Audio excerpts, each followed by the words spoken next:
बिस्मिल्लाहिर्रहमानिर्रहीम। अस्सलाम वालेकुम नाजरीन। बात यह है कि साथ मैं हूँ हिना आदिल। नाज़रीन, बिजली के भारी भरकम बिलों पर पाकिस्तान भर में अवाम मुसलसल सरापा एहतजाज हैं। अवाम की जानिब से न सिर्फ बिजली के बिलों को नजर आतिश किया गया बल्कि हुकूमत से टैक्सेस वापस देने का मुतालबा भी किया जा रहा है। दूसरी जानिब बिजली सार्फिन को फौरी रिलीफ देने के हवाले से ताहाल कोई फैसला नहीं किया जा सका। निगरान हुकूमत ने बिजली चोरी रोकने के लिए एक हफ्ते में काबीना इजलास में ऑर्डिनेंस लाने का फैसला जरूर कर लिया है। बात यह है कि अवाम अपना लाइफस्टाइल तब्दील करने से क्यों गुरेज आए और क्या IMF से मुआहिदा बिजली के बिलों में इजाफे का सबब है। दूसरी तरफ चेयरमैन PTI को आज भी रिहाई न मिल सकी। तोशाखाना केस में चेयरमैन PTI की सजा मुअत्तली की दरख्वास्त पर कल तक फैसला महफूज करते हुए chief justice Islamabad high court justice Aamir Farooq ने रिमार्क्स दिए कि टेस्ट मैच का जमाना चला गया, अब 2020 का दौर है। इसके साथ ही आज अहम मगरबी ममालिक ने पाकिस्तान को आगाह किया है कि पार्लिमानी इंतखाबात में मुकर्ररा वक्त से ज़ायद ताख़ीर से मुल्क के लिए संगीन नताइज बरामद होंगे, जिसमें मुमकिन तौर पर ताल्लुकात में कमी भी शामिल है। बात यह है कि अगर निगरान सेटअप तवील हो गया तो क्या इसका खमियाज आवाम को ही भुगतना पड़ेगा। इन तमाम मौज़ूआत पर आज हम बात करेंगे। हमारे साथ मौजूद होंगे रिजवान रजी साहब, सलमान आबिद साहब, नज़ीर लगारी साहब, हमें ज्वाइन करेंगे जफर मोतीवाला साहब और जहांगीर जदून साहब।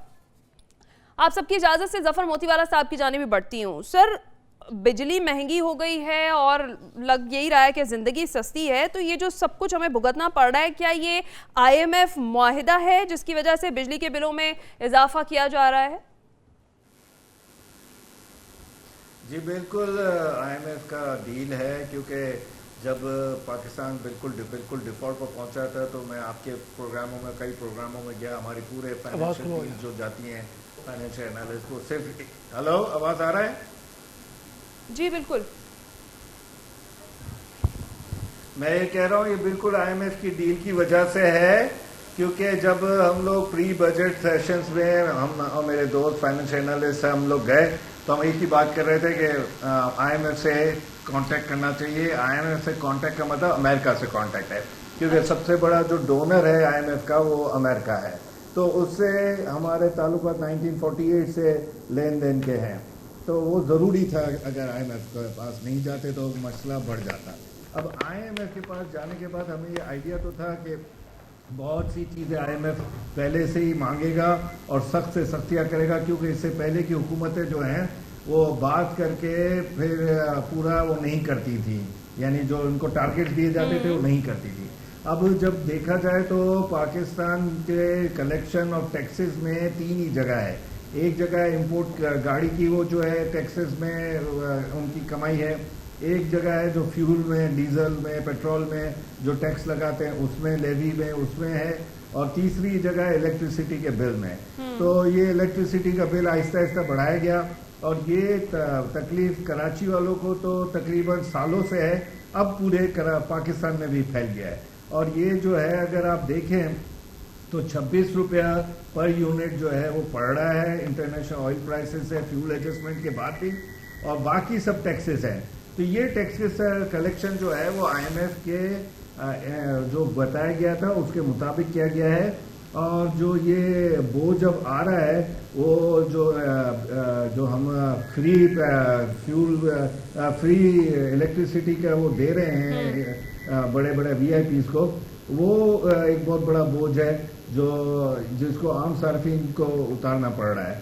अब ये जो है ये किस तरह निगोशिएट करेगी, या ये अपने कॉन्ट्रैक्ट्स में कई जगह से आ रहा है कि IPPs से बात करें, IPPs में जो कैपेसिटी का है, जो कैपेसिटी चार्जेस लेते हैं उसके ऊपर बात करें, उनके जो हाई प्राइस्ड हैं IPPs में जो देने का इलेक्ट्रिसिटी उस पर बात की जाए, नए कॉन्ट्रैक्ट बनाए जाएं।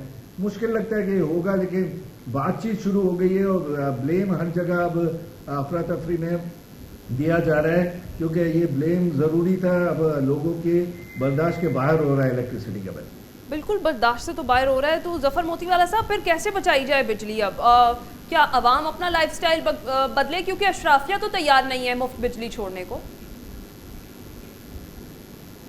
देखिए, अवाम तो काफ़ी लाइफस्टाइल बदल चुकी है। कितने लोगों को मैं जानता हूँ कि जो AC अब जो है वो पीक आवर्स में नहीं चला रहे हैं, वो अगर चलाते हैं तो थोड़ी देर चला कर फिर बंद कर देते हैं। घरों की लाइटें बंद की गई हैं। अपना जो है अभी कराची में जो रोड की ये लाइटें होती हैं, रोड को जो इल्यूमिनेट करती हैं, उसको भी अब सोलर करने की बातें हो रही हैं। 1.25 करोड़ का बिल तो खाली रोड के लाइटों का है। स्ट्रीट लाइट्स वैसे बहुत सारी जगहों पर अब भी सोलर ही हैं मेरे ख्याल से। नहीं है तो सही कराची में, लेकिन अभी और इसको अच्छा। वॉर फुटिंग में करना चाह रहे हैं, क्योंकि ये सोलर हो जाएंगे तो इनके ऊपर भी जो खर्चा आता है केएमसी पर और ये सब, ये खत्म हो जाएगा। तो जफर मोतीवाला साहब, जैसे आपने कहा ये नताइज तो है हमें भुगतना ही पड़ेंगे आईएमएफ के साथ जो हमने मुआहिदा किया है उसकी वजह से, तो क्या आगे चलकर हालात इससे भी ज्यादा खराब होने वाले? देखिए यही डर लग रहा है कि अब जो है ना, लोग बिफर गए हैं, अब जो है वो बर्दाश्त से बाहर हो गया है। जो बिल जो अगर अपेरेंटली जो नजर आ रहा है और जो ये बता रहे हैं जो लोग अपने बिल लेकर आ रहे हैं कि 2 सेवर चल रहे हैं, 2 पंखे चल रहे हैं, एक आध फ्रिज चल रहा है, उसमें 16,000 18,000 रुपये आ जाए तो वो आदमी की बर्दाश्त से बाहर हो जाता है। और फिर ये जो अब ट्रेंड चला है सुसाइड का, इस वजह से ये ट्रेंड मुझे बड़ा डरा रहा है कि ये आगे जाकर क्या होगा, क्योंकि ये अगर ये ट्रेंड चला है तो फिर ये जो मुल्क है ये बड़ी मुश्किलात में आ जाएगा। ठीक है सलमान नबी साहब, एहतजाज तो एक तरफ अब रह गया, जैसे जफर मोतीवाला साहब ने बात की है, तो एक जो सुसाइड का एक इसको ट्रेंड ही कह लें कि अब हर जगह यही हो रहा है, घर में खाना नहीं है और उसके बाद इतना ज़्यादा जब बिजली का बिल आ जाता है तो लोग खुदकुशी करने पर मजबूर हो जाते हैं। बल्कि एक फ़ोन कॉल भी आपने सुनी होगी जो 15 पर बच्चों की जानिब से की गई कि हमारे घर में खाना नहीं है अंकल। और अगर सिचुएशन ये है तो ऐसे में इतना ज़्यादा टैक्स लगकर जब बिल आ जाएगा तो हालात किस तरफ जा रहे हैं? देखिए हिना, बड़ी बात करते हैं और बड़ी बात यह है कि पाकिस्तान का रियासती और हुक्मरानी का निज़ाम और बिलखुसूस इदारों से जुड़े हुए निज़ाम ये अपनी अफादियत खोते जा रहे हैं। और ये एक ऐसे तबके की हुक्मरानी है जो ताकतवर अशराफिया की शक्ल में मौजूद है और आम आदमी को, मिडिल क्लास आदमी को, लोअर मिडिल क्लास आदमी के लिए अब इस निज़ाम में वो गुंजाइश बाकी नहीं बची जिसकी ज़मानत आईने पाकिस्तान देता है या हम बड़े बड़े दावे करते हैं सियासी, जमहूरी, मुनसिफाना माशरों की। अब आप देखिए, ये मसला तो अभी हम बिजली के बिलों का देख रहे हैं ना। आप बताइए ना, जो पेट्रोल की कीमतों में इजाफा हुआ, जो डीजल की कीमतों में इजाफा हुआ, जो अद्वियात की कीमतों में इजाफा हो रहा है, जो खाने पीने की अशिया की कीमतों में इजाफा हो रहा है, जो बेरोजगारी हो रही है, जो माशी बदहाली हो रही है, जो आमदनी और अखराजात में जो अदम तवाज़न हो गया है, उसने पूरे माशरे को अपनी लपेट में ले लिया है। अब मसला यह है कि हमारे हुक्मरानों के पास, चाहे वो माजी के हैं चाहे वो आज के हैं, उनके पास कोई हाल ही नहीं है, रोड मैप ही नहीं है। आप जाके ब्रादर इस्लामी मुल्कों से पैसे मांगते रहे, आप आईएमएफ से पैसे मांगते रहे, आप इंटरनेशनल डोनर से पैसे मांगते रहे, बाहर के लोगों को इनवाइट करें, आके यहाँ पे सरमायाकारी करें, अपने सरकारी रियासती असासे वो बेचना शुरू कर दें, लेकिन उसके नतीजे में भी आम आदमी को रिलीफ नहीं मिलेगा। उसके नतीजे में भी एक ताकतवर तबके की जो अशराफिया है उसको रिलीफ दिया जा रहा है। अब आप देखिए बिजली के मामले में आप सिर्फ सरकारी मुलाजमीन का रोना रो रहे हैं, 17 से 21वें ग्रेड के तक के लोगों को, यहाँ बड़े पोस्टों के ब्यूरोक्रेट्स हों, स्टैब्लिशमेंट के लोग हों, जुडिशरी के लोग हों, ताकतवर तबके के लोग हों, बिजली चोरी के मामलात हों, ये जो सारे के सारे मामलात हो रहे हैं, वो उसका कौन जिम्मेदार है? ये जो 1994 के साथ आपने IPPs वाला बुरहान शुरू किया है, क्या उसका कोई ऑडिट हुआ है? कौन जिम्मेदार लोग हैं इसके अंदर? किस किस हुकूमतों का इसके अंदर हाथ है? क्या कौन कौन से टॉप ब्यूरोक्रेट है जिन्होंने इसके अंदर जो है अपनी दिहाड़ियां लगाई है? फिर करना क्या है? ये जो सियासी अशराफिया की लड़ाई है उसमें अवाम जो है वो महंगाई अब उसका एक नतीजा तो निकला है ना। सियासी जमातों की मदद के बगैर लोग बाहर निकल रहे हैं, लोग एहतजाज कर रहे हैं, लोग उसके ऊपर अपना शदीद रद्दमल दिखा रहे हैं। कहां गई पाकिस्तान की सियासी जमातें जो अवाम के दर्द के लिए जो है वो सुबह और शाम चीखती चिल्लाती रहती हैं? जमहूरियत उनके पेट में मरोड़ की तरह उठती है। कहीं आपको नजर आ रही है कहीं सियासी जमातों की क़यादत लीड करती हुई नजर आ रही है? कहां है पीपल्स पार्टी, कहां है ANP, कहां है JUI, कहां है PTI, कहां है PMLN? सब आपको गायब होते हुए नजर आ गए। तो जब आपने लोगों को कह रही हैं हमारी हुकूमत आई तो फिर अवाम को सर ये जो ट्रक की बत्ती के पीछे लगा देते ना कि हमारी हुकूमत आई, पहले किसकी हुकूमत थी? बिल्कुल 16 माह से किसकी हुकूमत थी? उससे पहले जो PMLN की हुकूमतें आई, पीपल्स पार्टी की हुकूमतें आई। भाई मसला यह है कि आप लोगों को रिलीफ देने का कोई जामे प्लान लेके आए। मजबूत बुनियादों पे प्लान लेके आए, वो तो है ही कोई नहीं आपके पास। इधर से ही बात शुरू करते हैं। लगारी साहब, जैसे अभी सलमान आबिद साहब कह रहे हैं कि कोई जामे प्लान लेकर आए, कोई हिकमत अमली बनाएं, ये जो बिजली की कीमतों में होशरुबा इजाफा है, जिम्मेदार कौन है, और आपको क्या लग रहा है कि जो निगरान हुकूमत है ये अवाम को कोई रिलीफ दे पाएगी? बिजली के बिल नजर आ रहे हैं। सलमान आबिद साहब ने जो और बात की है उसका भी तो कोई जवाब नहीं है ना, कि जब पेट्रोल की और डीजल की कीमतें बढ़ी हैं जी, अभी जो आटे की कीमत बढ़ रही है जी, हमारी चीनी की जो कीमत बढ़ी है, रोजमर्रा इस्तेमाल की चीजों की कीमत बढ़ी है, आम आदमी के लिए सिर्फ आटा जो आपने हद मुकर्रर की है तनख्वाहों की, आमदनी की, किसी आम आदमी के लिए मजदूरी की, उस हद के अंदर रहते हुए आप आटा, सिर्फ आटा खरीद कर बच्चों को खिला सकें, ये बहुत बड़ी बात होगी। बिजली छोड़ें, गैस पेट्रोल छोड़ें, क्या करेगा वो आदमी जिसने मजदूरी करनी है? क्या करेगा वो आदमी जिसने ठेला लगाना है? क्या करेगा आदमी जो गर्मी में, सर्दी में रेढ़ी लेकर आवाजें देनी है, 3 डब्बा ले दो, वो भूसी रोटी ले आओ, फुला ले आओ, उसको क्या मिलेगा? उसके बच्चों को क्या मिलेगा? नहीं हमारे पास। एक तो हम इंतहाई निचले तबके के लोगों के बारे में सोचते थे कि जनाब उनकी जिंदगी कैसे गुजरेगी, लोअर मिडिल क्लास की जिंदगी कैसे गुजरेगी, मिडिल क्लास की जिंदगी कैसे गुजरेगी, अपर मिडिल क्लास क्या होती है, उसकी जिंदगी कैसे गुजरेगी। अब एक ये मुल्क एक अशराफिया के लिए है, अब खुल गया है ना ये बात, कोई इसमें वो नहीं रही है, कोई राज की बात नहीं रही है, कोई रॉकेट साइंस नहीं रही है। ये मुल्क अशराफिया के लिए बना है, अशराफिया के लिए है, और हुक्मरान अशराफिया अपने सारे अल्लाह तल्ले पूरे करेगी, किसी एक चीज में कमी नहीं करेगी। उसने जो खाना है वही खाएगी, उसने जो पीना है वही पिएगी, और उसमें कोई ये नहीं होगा कि जनाब मैंने अपनी जेब से खर्च करना है। उसने अपने असासे बढ़ाने, एक एक आदमी के असासे जो है करोड़ों में नहीं है, अरबों में नहीं है, खरबों में होंगे। ऐसे हुक्मरान हैं, और हर तरह के हुक्मरान सिर्फ सियासतदान नहीं है, बाकी लोग भी हुक्मरान हैं। हम सियासतदानों को गुनाहगार समझते हैं, और उन्होंने ये सारी घंटी अपने गले में खुद बांधी है कि जी हाँ हम हैं वजीर आजम। बेनजीर आई थी, आज से 20 से 25 साल पहले की बात है, जब वहां आई प्रेस क्लब में आ रही थी तो उन्होंने कहा I was not prime minister of Pakistan, I was mayor of Pakistan. मैंने कहा बीबी आप मेयर भी नहीं थी, कुछ भी नहीं था। हमारे हुक्मरान कहाँ, वो जो होते हैं हुक्मरान होते हैं, हुक्मरान तो लगारी साहब सोल्यूशन क्या है, हल क्या है? आवाम इसी तरह से ही पिसती चली जाएगी, और अगर हमने IMF के मुआहिदों पर अमल दरामद तो यकीनी तौर पर करना है, तो आगे हालात तो फिर वर्स हो जाएंगे। कराची में गवर्नर हाउस में एक मीटिंग हुई, ये भी बहुत पहले की बात है, और वहां मीटिंग से निकलने के बाद एक बंदे से मैंने पूछा क्या सूरत हाल हुई।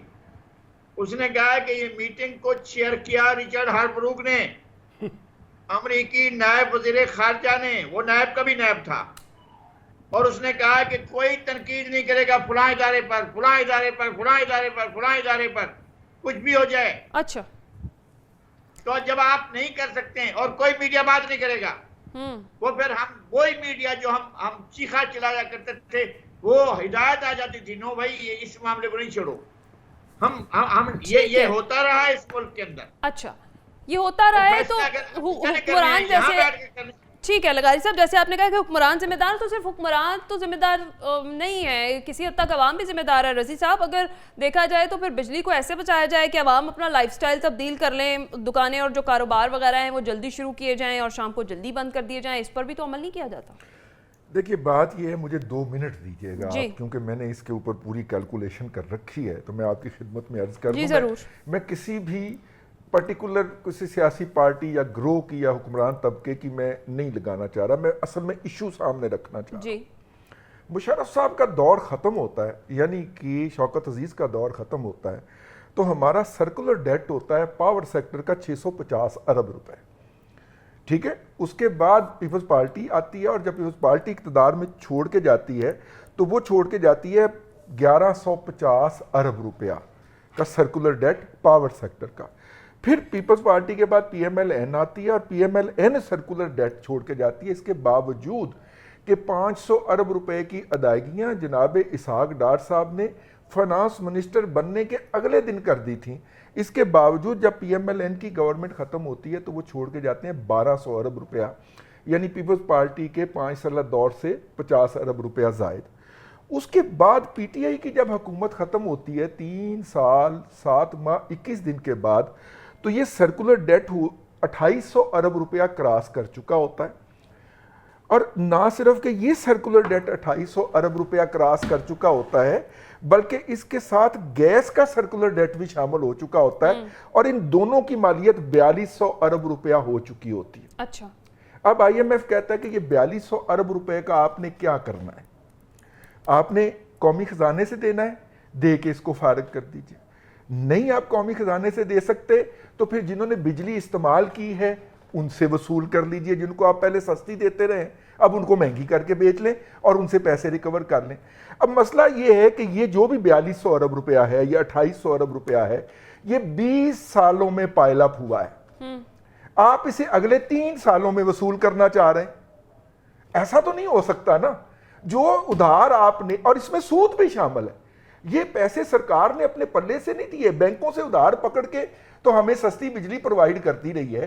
तो अगर करती रही है, लेकिन वो कहते हैं हम करते रहे हैं, तो ये इसके ऊपर बैंकों का सूद मरकब भी लग गया हुआ है। साहब इस पे डिफरेंट टूल्स भी तो इस्तेमाल किए जा सकते हैं, अब इस तरह तो नहीं कि सारा बढ़ता ही चला जाए भाई।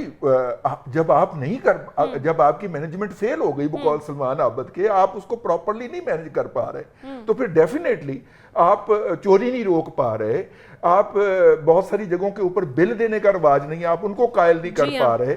ठीक है जी। इसके बाद हम सिर्फ इस पे चल रहे हैं कि जो लाइबिलिटी जो थी, जो जिम्मेदारी थी, फाइनेंशियल जिम्मेदारी, वो 20 साल में खड़ी हुई है। आप अगर उसे 20 साल में वसूल करने की बात करें तो ये फेयर एनफ, आप अगले 20 साल में वसूल कर लीजिए, लेकिन यहां पे आप उसे अगले 3 साल के अंदर रिकवर करने की बात कर रहे हैं, जो जुल्म है, जो ज्यादती है, क्योंकि उतनी गैस किसी, उतनी बिजली। अच्छा, अगली बात ये कहा जाता है कि जी सरकारी मुलाजमीन ये वो उनके, भाई आप सरकारी मुलाजमीन के यूनिट्स बंद कर दीजिए। अच्छा, आपको पता है कि आपको 1 महीने का 124 अरब रुपया सिर्फ कैपेसिटी चार्जेस देने हैं। आप वो बिजली इस्तेमाल करें या ना करें, आपको कीमत देनी है।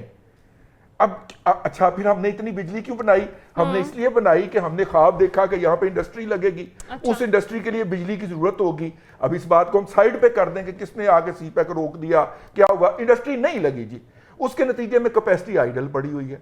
अब उस कैपेसिटी की हमें पेमेंट करनी पड़ेगी, और वो पेमेंट आईएमएफ कहता है जनाब आप अपने पल्ले से नहीं कर सकते, ये करें। अगली बात, इसके ऊपर आ जाइए। ये मोती वाला साहब जो है, ये मेरे भाई हैं प्यारे, और बड़े अरसा हो गया इनके साथ प्यार मोहब्बत का रिश्ता है। भाई ये आप करोड़ों की बात कर रहे हैं, यहाँ पे खरबों में बात गई हुई है कि 1 करोड़ रुपया सोलर लगाने के ऊपर कराची की सड़कों पे बच जाएगा। भाई यहाँ पे करोड़ों अरबों की बात चली गई है। और आखिरी बात जो मैं जरूर करना चाहूंगा वो ये है कि अगर आपको तारीख याद हो तो 1857 की जो हमने उसे जंग आज़ादी कहते हैं और अंग्रेज उसे बगावत कहता है, वो उसके होने की वजह एक ये भी थी कि मुगल बादशाह जो कि आबियाने और मालिये माफ किया करते थे गरीब किसानों के, वो कलेक्टर, क्योंकि उस वक्त रेवेन्यू कलेक्शन कंपनी बहादुर के हाथ में चली गई हुई थी, तो कलेक्टर साहब उसे रिजेक्टेड का ट्वीट, मेरा मतलब रिजेक्टेड लिख दिया करते थे, और वो भी एक पाइल अप हुआ था। हर मुआशरे की अशराफिया जो है वो अपने निचले तबके के लिए सहूलियात फराहम करती है, सेक्रीफाइस करती है, डिश आउट करती है। और सो फार सो यहाँ पे प्रॉपर्टी का सबसे बड़ा फ्रॉडिया भी जो है वो दस्तरखान खोलता है। मेरा मतलब है कि हमारी अशराफिया को भी खुदा का खौफ करना चाहिए। बिल्कुल सही कह रहे हैं। उन्होंने सिर्फ यहाँ से लूट के और जाके ऑस्ट्रेलिया में और कनाडा में जजीरे नहीं खरीदे। ठीक है, उन्होंने यार कोई इस कौम को भी जिंदा रहने दे, कुछ खुदा का खौफ। ठीक है, सोल्यूशन पे चलते हैं। जफर मोतीवाला साहब, फिर क्या हल क्या है, फिर आवाम को रिलीफ कैसे दिया जाए? देखिए, मैं जो करोड़ की बात कर रहा था वो एक छोटा सा एग्जांपल दे रहा था कि नहीं, पहले मेरी बात सुन लीजिए। जी, मैं करोड़ की जो बात कर रहा था एक एग्जांपल दे रहा था कि केएमसी ने ये बताया। एनीवे, नाराज हो गए तो मैं माफी चाहता हूँ। अरबों की बात कर लेते हैं, अरबों में तो हम लोग खुद बातें करते रहते हैं। दूसरी बात जो मैं कहना चाह रहा था कि PMLN और ये जो पॉलिटिकल पार्टीज की बात हुई है, लेकिन आप जहाँ पर क्रेडिट है वो दें। कराची में कम से कम मैंने देखा है कि जमात इस्लामी में उनका वोटर नहीं हूँ और ना मैं प्रैक्टिसिंग रिलीजियस पर्सन हूँ, लेकिन जमात इस्लामी ने कम से कम 2 साल से ये प्रोटेस्ट कर रहे हैं और इंडिकेट कर रहे हैं कि ये वक्त आएगा। तीसरा ये है कि जो सर्कुलर डेट का मसला है, डिबेट तो कम से कम शुरू हुई है कि कैपेसिटी के चार्जेस जो हैं 125 अरब रुपए जो देने होते हैं मंथली, उसके लिए कोई निगोशिएट करें। देखिए एक टाइम आया था कि जब यहाँ पर हमने कुछ कॉन्ट्रैक्ट नवाज शरीफ की पहली दूसरी हुकूमत में हपको के ऊपर उन्होंने किया था कि हपको के बहुत ज़्यादा जो साइनिंग हुई है और जो कॉन्ट्रैक्ट हुआ है वो पाकिस्तान के खिलाफ है, और अगर हपको इसी तरह डिमांड करती गई तो हमारे पाकिस्तान बैंकरप्ट उसी टाइम हो जाता। लेकिन अब मसला ये है कि ये सर्कुलर डेट, ये IPP के चार्जेस, ये सब के ऊपर अभी रीनेगोशिएट करना पड़ेगा, रिविजिट करना पड़ेगा। इस रिविजिट के बगैर हम ये 3 साल में या 10 साल में भी पूरे ये पैसे नहीं कर सकेंगे जो सर्कुलर डेट जितना बढ़ गया है। चले बिल्कुल ठीक है, यानी फिलहाल दूर दूर तक आवाम को रिलीफ मिलता दिखाई नहीं दे रहा है। हमारे तमाम पैनलिस्ट यही कहते हैं कि बहुत सारी टेक्निकलिटीज़ हैं जिसके बगैर ना तो ये बिजली सस्ती की जा सकती है और ना ही इसको काबू में किया जा सकता है। यहाँ वक्त तो एक ब्रेक का, ब्रेक के बाद वापस आएंगे, बात करेंगे पाकिस्तान तहरीक इंसाफ के जो चेयरमैन हैं उनको आज भी रिहाई नहीं मिल सकी है, फैसला महफूज कर लिया गया है। इसके साथ साथ आज की समाअत का क्या अहवाल रहा है, इस पर बात करते हैं इस ब्रेक के बाद। को आज भी रिहाई नहीं मिल सकी है और तोशाखाना केस में चेयरमैन PTI की सज़ा मुअत्तली की जो दरख्वास्त है उस पर कल तक फैसला महफूज करते हुए chief justice Islamabad high court justice Aamir Farooq ने रिमार्क्स दिए हैं कि टेस्ट मैच का अब ज़माना चला गया है, अब 2020 का दौर है। इसके साथ साथ तोशाखाना केस में सज़ा के बाद गिरफ्तार होने वाले पाकिस्तान तहरीक इंसाफ के चेयरमैन को अटक जेल में जो मयसर सहूलियात हैं उससे मुतालिक भी इंटरेस्टिंग एक जो रिपोर्ट है वो जमा करा दी गई है सुप्रीम कोर्ट में, उस पर भी हम बात करते हैं। नज़ीर लगारी साहब, क्या देख रहे हैं आप, मुस्तकबिल करीब में कोई रिलीफ मिलता देख रहे हैं पाकिस्तान तहरीक इंसाफ के जो चेयरमैन हैं, और मुमकिन तौर पर कल का फैसला क्या हो सकता है? ज़ाहिर इंडिकेशन थे ना, उन्होंने कहा कि सज़ा जो है मुअत्तल हो सकती है, लेकिन असल मसला ये है कि क्या बाकी जो हमें जिस ट्रक की बत्ती के पीछे लगाया गया है क्या वही मसले का हल है? पाकिस्तान का मसाइल का हल वही है? क्या पाकिस्तान का मसला सिर्फ ये है कि इमरान खान जेल में हैं या जेल से बाहर आते हैं? इस तरह के मसाइल तो बहुत रहे हैं। क्या फलां शख्स जेल में है और जुलान जेल में नहीं है? ख्वाजा नाज़मुल जिसने पाकिस्तान बनाया वो जेल में था, मौलवी जिसने पाकिस्तान बनाया वो जेल में था, जुल्फ़िकार अली भुट्टो जिसने नए पाकिस्तान की तामीर की जेल में था, और वो जेल के बाद उसको फांसी घाट भी ले जाया गया। उसके बाद नवाज शरीफ जेल में रहे, जरदारी जेल में रहे। तो पाकिस्तान का मसला ये नहीं होता है कि कौन जेल में है कौन जेल में नहीं है। पाकिस्तान का मसला है भूख, अफलास, नादारी, बीमारी। पाकिस्तान का मसला है कि ये जो आपने कर्जे लिए और अल्लाह तल्ले किए, और ये कि अपने लोगों ने आपने कमीशन खाए, अपने कौन थे?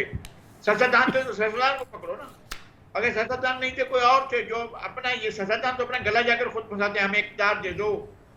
वो हमारे मोहतरम एक थे सरदार मेंगल, वो कहते कि इनको बुलाया जाता है कि आओ हमने तबा लिया हुआ है हाथ में, तो वही सूरत हाल है। तो ये अपना जाकर खुद आगे बढ़कर अपने आप को पेश करते हैं और फिर मसाइल हल नहीं कर पाते हैं।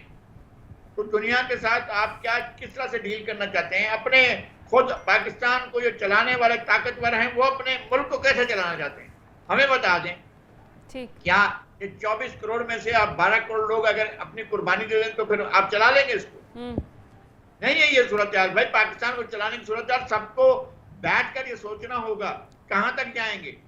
इमरान खान इशू नहीं है, और जरदारी इशू नहीं है, करप्शन इशू है ना। तो फिर करप्शन को पकड़े आप, फिर करप्शन पकड़ने की कोई जिम्मेदारी ले कि जी हाँ मैं पकड़ूंगा। परवेज मुशर्रफ भी आए थे और बड़ा शानदार किस्म का एक बड़ा कई नुकाती प्रोग्राम पेश किया था। फिर क्या हुआ? एक शख्स जो लंदन में बैठकर कहता है हाँ मैंने करप्शन की थी और इतने लाख पाउंड की या डॉलर की करप्शन की थी क्योंकि मैं बुरा वक्त भी देख रहा था। वो कुछ भी नहीं हुआ। अगले 2 महीने के बाद वो वापस आया, उसने आकर सरकार के हाथ को बोसा दिया और पूरे मुल्क के तमाम थाने उनके मातहत कर दिए। सही है। लगारी साहब, हमें जहांगीर जदौन साहब ने खुसूसी तौर पर ज्वाइन कर लिया है, उनकी जानिब भी चलते हैं। बहुत शुक्रिया आपके वक्त का। जहांगीर जदौन साहब, आज की समाअत को आप कैसे देखते हैं और कल मुमकिन तौर पर क्या फैसला आता देख रहे हैं आप? कोई रिलीफ मिलता देख रहे हैं चेयरमैन PTI को? देखिए, समाअत तो मुकम्मल हो गई है। पहले तो एक्सपेक्ट कर रहे थे कि आज ही डिसीजन दे देंगे, लेकिन उन्होंने शायद फिर रख दिए कल पे कि कल प्रॉपर तरीके से फिर अनाउंसमेंट होगी। तो उम्मीद तो सबको यही है कि मेरे ख्याल में इनकी जो सेंटेंस है वो सस्पेंड कर देंगे कल। लेकिन अब देखना ये है कि चेयरमैन पीटीआई बाहर आ सकते हैं या नहीं सकते, क्योंकि उनके हाँ ये बड़ा सवाल है, क्योंकि ऑलरेडी दीगर केसेस में भी साइफर वाले केस में गिरफ्तारी डाल दी गई है और इसके साथ साथ जो दीगर केसेस हैं उनमें तफ्तीश का कह दिया गया है। जी जी, उसमें ये होगा ना कि फिर जेल में तो अभी उनको फिर बाहर जिस एजेंसी की कस्टडी में एफआईए हो गई, पुलिस हो गई थी, वहाँ पे ले जाएंगे जेल से। अच्छा। तो फिर उनको एक मजिस्ट्रेट के पास या जिस ट्रायल कोर्ट के पास केस होगा वहाँ पे प्रोड्यूस करना पड़ेगा, क्योंकि कन्वेक्शन और ट्रायल में फ़र्क होता है। तो फिर वहाँ से उनको रिमांड लेना पड़ेगा, वो कितने दिन का रिमांड देते हैं, तो फिर वो उनका जेल के अंदर स्टेटस भी चेंज हो जाएगा। फिर वो अंडर ट्रायल प्रिजनर है, वो कन्वेक्शन नहीं होगी, मतलब है वो एज ए कैदी नहीं होंगे, सजा जब सस्पेंड हो जाएगी तो। अच्छा, और आज जो chief justice Islamabad high court justice Aamir Farooq के जो रिमार्क्स थे काफ़ी इंटरेस्टिंग थे। एक जगह पे तो उन्होंने ये भी कहा कि अब टेस्ट मैच का ज़माना चला गया है, अब 2020 का दौर है। मुझे ज़रा समझ नहीं आई, दोबारा रिपीट करें, आज की समाअत में स्पीडी ट्रायल के हवाले से chief justice Islamabad high court के रिमार्क्स बड़े इंटरेस्टिंग थे। उन्होंने कहा कि अब जो है वो टेस्ट मैच का दौर चला गया, अब 2020 का दौर है। हाँ वो बात तो स्पीडी ट्रायल तो इसके साथ स्पीडी रिलीफ भी मिलता देख रहे हैं आप कल के फैसले में मुमकिन तौर पे? नहीं कल इंशाल्लाह हम तो अब, क्योंकि वो इसमें बेसिकली इशू ये है कि जो ट्रायल कोर्ट की जजमेंट है ना, उसमें मेरे ख्याल में ये तो इसके पीटीआई वाले सारे ट्रायल कोर्ट के जज के भी उन्होंने बड़ा खिलाफ काम किया, लेकिन मेरे ख्याल में उसने इनको फेवर किया है कि आखिर में थोड़ा सा जजमेंट के अंदर जल्दी क्लोज करके डिफेक्ट छोड़ दिया है, जो डेफिनेटली इनको फ़ायदा देगा। और वो लगता है कि सज़ा, और फिर दूसरा सस्पेंड होगी, और फिर दूसरा है कि सुप्रीम कोर्ट ने इस तरह नोटिस ले लिया कि एक पेंडिंग केस का, तो उस पर भी थोड़ा सा ज़ाहिर है कोर्ट देखती है कि सुप्रीम कोर्ट जो है वो अल्टीमेट कोर्ट ऑफ जुरिसडिक्शन है पाकिस्तान की। तो उन्होंने भी जो उस दिन रिमार्क्स दिए थे उससे भी काफ़ी जो है वो कोर्ट जो है फिर उससे ज़ाहिर है आप लाते हैं हाथ में। हाल दोनों ने फैसला अपनी मर्जी से दिया है, कल पे छोड़ा है, लेकिन डेफिनेटली वो देखेंगे। तो लग रहा है कि इनकी सज़ा जो है वो सस्पेंड होने के चांस नज़र आ रहे हैं। अच्छा, सज़ा सस्पेंड होने के चांसेस हैं। रज़ी साहब आप भी बताइएगा आज की समाअत को आप कैसे देखते हैं, और आपको भी लग रहा है कि यही चांसेस हैं? और साथ ही साथ मैंने आपसे ये भी पूछना है कि वो जो रिपोर्ट जमा करा दी गई है तो शाखाना केस में सज़ा के बाद जब चेयरमैन पीटीआई को गिरफ्तार किया गया है, तो अटक जेल में जो मैसर सहूलियात हैं उसके हवाले से ज़रा रोशनी डालिएगा। कहा जा रहा था उनकी सेहत ख़राब हो रही है, लेकिन जो रिपोर्ट सामने आई है उसमें तो बड़ी दिलचस्प सूरत हाल है, बड़े लजीज पकवान हैं जो उनको पेश किए जा रहे हैं सुबह शाम। देखिए, एक तो जदून साहब और जहांगीर और साथ में जहांगीर भी हों तो उनसे इख्तलाफ की तो जरूरत नहीं की जा सकती ना। तो जो उन्होंने कह दिया बिल्कुल मैं उससे एग्री करता हूँ। और वैसे भी वो एक ऐसे कमीशन के सरबराह हैं जो किसी भी वक्त मुझे तलब कर सकते हैं, तो इसलिए तो मैं उनकी मजीद तस्दीक करता हूँ कि उन्होंने जो कुछ कहा है दुरुस्त कहा है। सही है। देखिए, आज की जो ऑब्जर्वेशन थी जजेस की, और दोनों जहांगीर साहब भी और आमिर साहब भी, उनकी जो ऑब्जर्वेशन थी उससे मुझे तो यही लगा। फिर मैंने अपने एक दो जर्नलिस्ट कुलीग से पूछा तो उनको भी यही लगा कि इसमें सज़ा जो है वो सस्पेंड होने का इम्कान है, ज़्यादा वाज़ेह इम्कान है। आपने कहा है कि वो इमरान खान साहब को जो कुछ जेल में प्रोवाइड किया जा रहा है चेयरमैन पीटीआई को, उसकी रिपोर्ट सबमिट हो गई है। तो वो अगर हम ऑफ़र कर दें आपको कि आपको भी वही कुछ प्रोवाइड किया जाएगा, even then you will not like to go jail itself. Jail तो अब यही बात हम करते आ रहे हैं प्रोग्राम में, वो खुद ही एक बहुत बुरी जगह रहने के लिए, लेकिन स्टिल हम बात ये की जा रही थी कि उनको सहूलियात जो एक्स प्राइम मिनिस्टर को मिलनी चाहिए वो नहीं मिल रही हैं। जी बिल्कुल। उन्होंने एक आम कैदी को भी यही सहूलियात में असर होती है इस तरीके से देसी चिकन और मटन मिलता है? डेफिनेटली नहीं। जो इसमें जो केस एस्टेब्लिश किया गया है कि वो सहूलियात मिल रही हैं। अब ज़ाहिर है अदालत उसका मामला है, अदालत देखेगी, और वो भी पाकिस्तान की सबसे बड़ी अदालत। लेकिन पिछले सेगमेंट के अंदर ना एक पॉइंट रह गया था, मैं चाह रहा हूं कि उसको अगर हम कर लें। इसका हल क्या है? ये जो इस वक्त पावर का प्रॉब्लम चल रहा है, देखिए पावर के प्रॉब्लम के लिए इमीडिएटली अगले 3 से 5 साल की फैसला साजी चाहिए। सही। इन 3 से 5 साल की फैसला साजी के लिए जो इस वक्त हुक्मरान हैं उनके पास ना तो कैपेसिटी है ना ही मैंडेट है। तो उसके लिए तो रज़ी साहब बर वक्त आम इंतखाबात जरूरी है। मैं उधर ही आ रहा हूं, उनको शौक भी बहुत है कि इंतखाबात ना हो।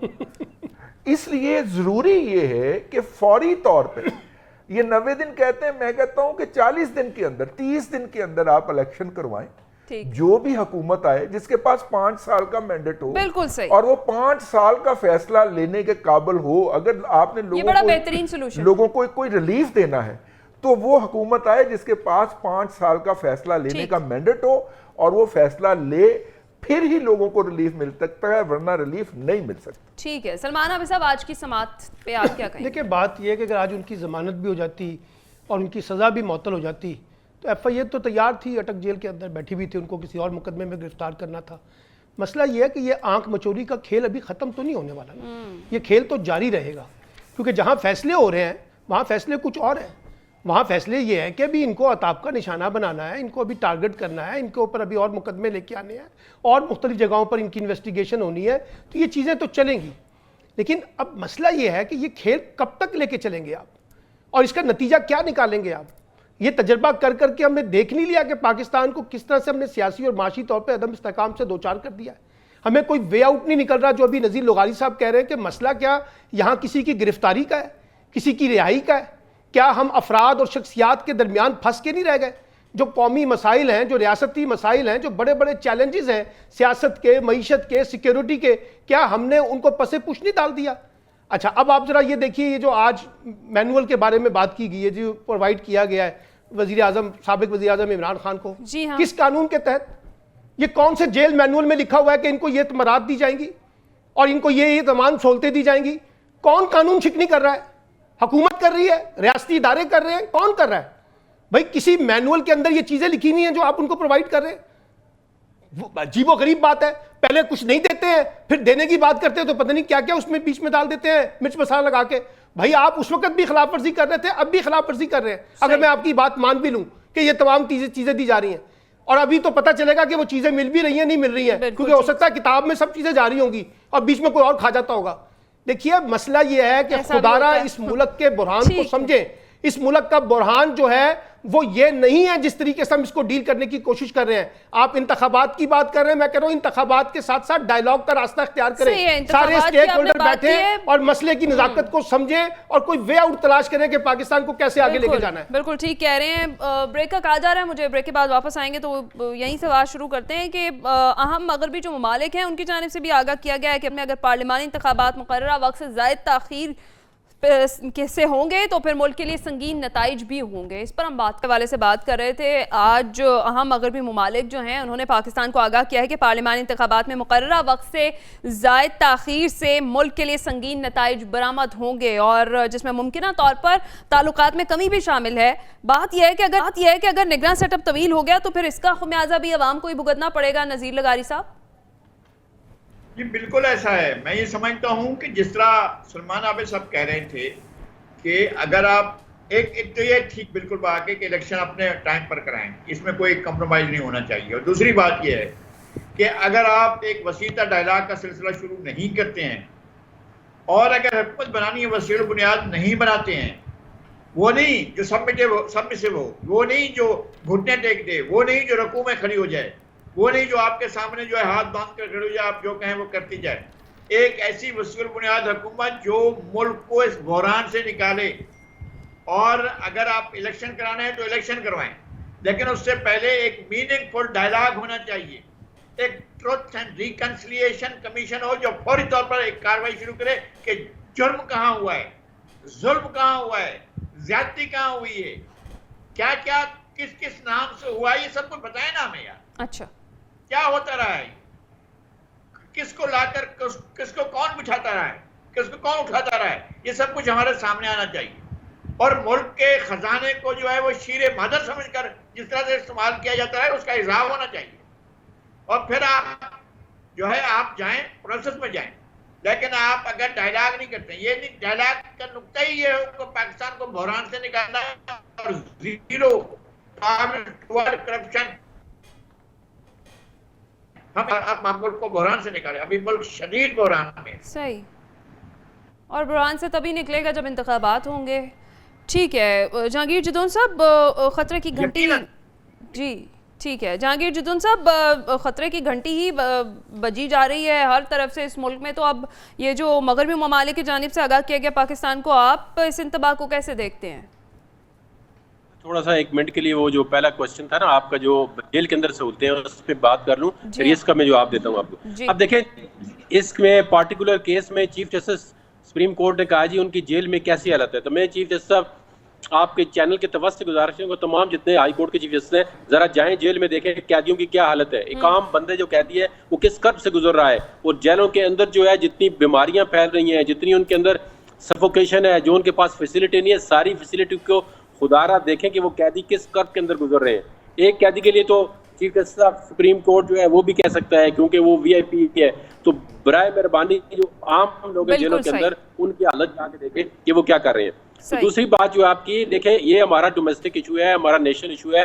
इलेक्शन जो है बिल्कुल वक्त पे होना चाहिए। अगर इलेक्शन डिले हो गए तो इसके लिए बड़े कॉन्सिक्वेंसेज होंगे, और ये बुरहान इस निगरान आइन यही कहता है, आइन तो ये कहता है कि 90 दिन से आगे इलेक्शन नहीं जा सकते। आइन यही कहता है जब असेंबली डिसॉल्व करेगा प्रेसिडेंट तो अंडर आर्टिकल 48 सब आर्टिकल 5 90 दिन के अंदर इलेक्शन होना जरूरी है।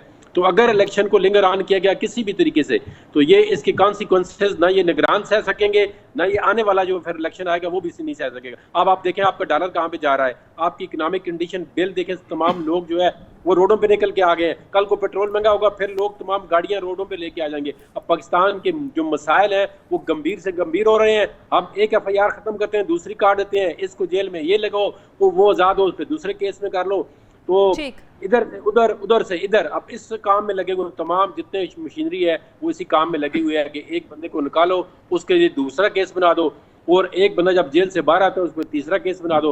अब इस तरह मुल्क जो है मजीद खुदा के लिए जो लोग डिसीजन मेकर हैं, जो इसके पीछे लगे हुए हैं, उनको तो हम वास्ता दे के कहते हैं कि आप इस काम को छोड़ो, मुल्क को आगे की तरफ जाने दो। अगर ये हालात रहेंगे ना तो फिर एक बाहर के मुल्कों को कहने की क्या जरूरत है? बाहर के मुल्क तो हमारे मुल्क में इंटरफेरेंस नहीं कर सकते, उनके कहने की क्या जरूरत है? वो अपने अंदर जो डेमोक्रेसी है वहाँ यहाँ हमारे मुल्क के अंदरूनी हालात देखें।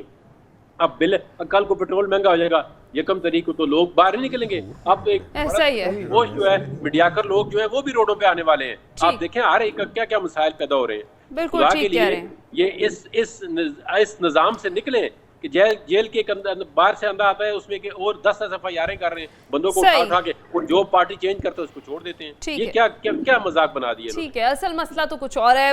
जी सलमान आबिद साहब, ये जो संगीन नताइज होंगे इंतबा दिया गया, इसको आप कैसे देखते हैं? देखिए, हम बड़े जज्बाती हो जाते हैं जब बाहर से कोई धमकी आती है।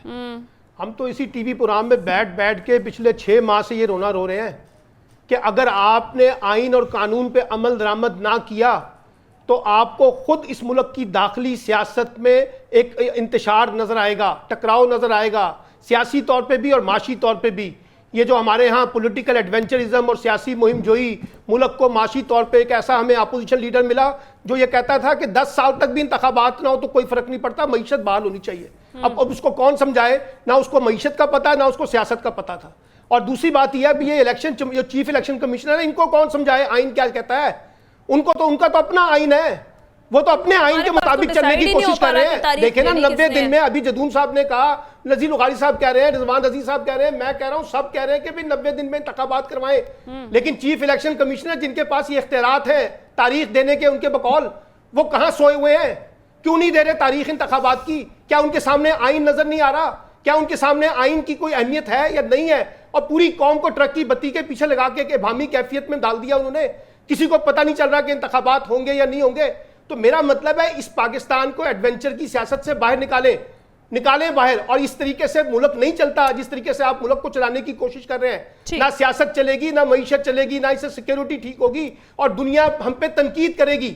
ये मैं आपको बार बार कहता रहा था कि जब आप आइन से इनराफ करेंगे तो दुनिया के बेशतर ममालिक का जो रवैया है वो बिल्कुल डिफरेंट होगा आपके साथ, क्योंकि आप आइन शिकनी के मुर्तकब हो रहे हैं अगर आपने इलेक्शन नहीं करवाने अपने वक्त के ऊपर। और हम बैठे हुए हैं, आइन की कोई अहमियत नहीं है, इलेक्शन एक्ट की जो फला शिक है ना, वो हमारे लिए एक मुकद्दस चीज बन के रह गई है, और ताकि पूरे कौम को जो है ना वो ट्रक की बत्ती के पीछे लगाया जाए। रजी साहब, इसी तरह से अगर निगरान सेटअप तवील हो गया तो क्या फिर उसका खमियाजा भी आवाम को ही भुगतना पड़ेगा? निगरान मैं पहले भी कह चुका हूँ अपने गुज़िश्ता सवाल के जवाब के अंदर। देखिए, निगरान सेटअप हम तवील होना अफोर्ड ही नहीं करते। उसकी वजह यह है कि इकॉनमी के फ्रंट के ऊपर आपको इमीडिएटली डिसीजन लेने हैं, भले वो एक्सपोर्ट रीफाइनेंस का मसला हो कि आपकी एक्सपोर्ट बढ़े और आप डॉलर कमाएं, भले वो अमेरिका रशिया के साथ रोबेल के अंदर ट्रेड का मसला हो, भले अमेरिका के साथ तल्लुकात बहाल करने का मसला हो, उनमें से कोई भी इस केयर टेकर गवर्नमेंट को मुंह नहीं लगाएगा। वो इंतज़ार करना चाहेंगे कि अगले इलेक्शन हो और लोग मुंतखब होके आए जिनके पास अवाम का मैंडेट हो, जिनके पास गवर्नेंस करने का कॉन्स्टिट्यूशनल राइट हो, गवर्नमेंट करने का। जितनी जल्दी इंतखाबात होंगे उतनी ही जल्दी वो हुकूमत इन प्लेस होगी। और ये जो डर रहे हैं ना कि इमरान खान साहब वापस जीत के आ जाएंगे, यार 72 सीटों में केपीके में से 14 जीता है वो, तो आप उससे डरी जा रहे हैं। कुछ खुदा का खौफ करें, अपने दिमाग का इलाज करवाएं, इलेक्शन सजाएं, इलेक्शन का मेला सजाएं, अवाम को अपने मैंडेट का इजहार करने दें, अपने गुस्से का इजहार भी करने दें, अपनी मोहब्बत का इजहार भी करने दें। नई हुकूमत आए, वो अगले 3 से 5 साल के डिसीजंस लें तो अवाम को रिलीफ मिलने लगे, अवाम को रिलीफ मिलेगा, वरना अवाम को रिलीफ नहीं मिलेगा।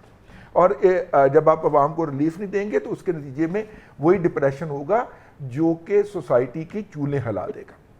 चलें, ठीक है। आखिर में मैं चाहूँगी आप लोग क्विकली अपनी राय इस पर दें कि जो करंट सिचुएशन है इसमें बर वक्त इलेक्शन मुमकिन भी है या नहीं। नज़ीर लगारी साहब। ये इंतखाबात तो मुमकिन है, मसला ये है कि कौन सा मसला है जिसमें आपने हल्का बंदियों में बड़ी तब्दीलियां करनी है। हल्के तो वही उतने ही रहेंगे ना जितने आपने इस वक्त हैं, वरना आपको तरमीम करना पड़ेगी अगर आप इसकी हल्के की तादाद बढ़ाते हैं। तो हल्के वही हैं, उन्हीं हल्कों पर आपने इलेक्शन करना है। और उसके बाद आपके पास वोटर्स हैं, वो वैसे ही आपकी लिस्टों में मौजूद हैं, आप इसको फाइनल करें और जाएं इलेक्शन की तरफ। मसला ये है कि हल क्या है, हल ये है कि आप इलेक्शन में जाएं और ना क्रॉस करें। हम पहले भी यही कह रहे थे जब सूबाई असम्बलियों के इंतखाबात का अल्तवा वो हुआ था, तो उस हमारी तनकीद तो सुप्रीम कोर्ट पर थी ना, सुप्रीम कोर्ट के फैसले पर थी कि उसको 106 दिन की मुद्दत नहीं देनी चाहिए थी या 114 दिन की मुद्दत नहीं देनी चाहिए थी। सुप्रीम कोर्ट ने जब 90 दिन का फैसला दिया था तो कहना चाहिए था कि ये तारीख है 14 अप्रैल से पहले इलेक्शन कराओ। पर जब वो ना कराते तो फिर हम उनके साथ खड़े होते, हम कहते जनाब सुप्रीम कोर्ट का फैसला आ गया। वो 106 दिन का फैसला हो गया था जिसकी वजह से हमारी पोजीशन कमजोर हो गई थी।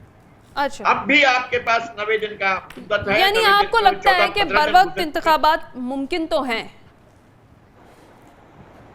बिल्कुल मुमकिन है। ठीक है, ठीक है। जहांगीर जितोन साहब। जी मैं बिल्कुल जो लगारी साहब कह रहे हैं बिल्कुल हमारी कंसेंसस है मेरे ख्याल तमाम जो लोग ये जो अभी लगारी साहब ने सुप्रीम कोर्ट वाला मामला उठाया उस पर भी क्विकली आप कुछ कहना चाहेंगे? कौन सा मामला सुप्रीम कोर्ट में?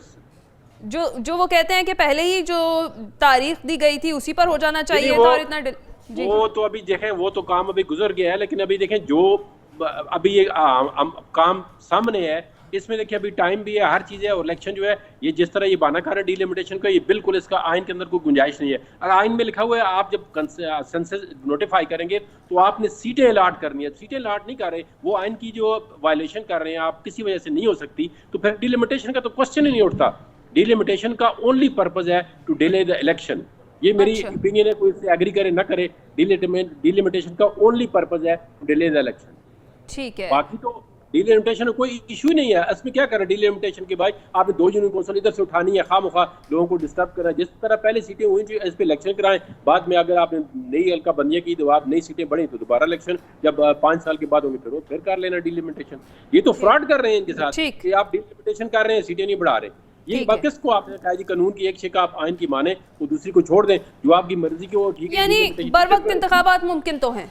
आप जी बिल्कुल मुमकिन। जी रजी साहब। बिल्कुल मुमकिन, बर वक्त इंतखाबात मुमकिन है। हम 21वीं सदी में हैं, डिजिटल इरा के अंदर हैं, हमने मरदमशुमारी भी डिजिटल की है, तो फिर हम 120 दिन के लिए हल्का बंदियों को क्यों देने के ऊपर मुसर हैं? GPRS का दौर है, आप उसमें बैठिए।